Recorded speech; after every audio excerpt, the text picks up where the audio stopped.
माजी उपमुख्यमंत्री छगन भुजबळांकडे खंडणी मागणाऱ्याला जेरबंद करण्यात आलंय। आयकर विभागाचा अधिकारी असल्याची बतावणी करत त्याने खंडणी मागितलेली।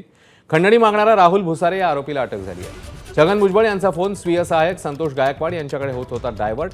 आरोपी राहुल भुसारेशी 7 ते 8 वेळा गायकवाड यांचं संभाषण झालेलं आहे। माननीय आमदार श्री छगनरावजी भुजबळ यांच्या फोनवर एका व्यक्तीने फोन करून सांगितलं की मी इन्कम टॅक्स अधिकारी बोलतोय, तुमच्या त्र्यंबकेश्वर येथील फार्म हाऊसवर रेड पडणार आहे।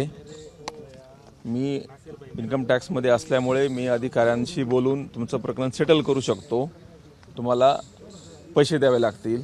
असं झाल्यानंतर त्यांनी नंतर फोन कट केला। परत काही दिवसानंतर फोन केला, त्यामध्ये त्याने पैशाची डिमांड केली।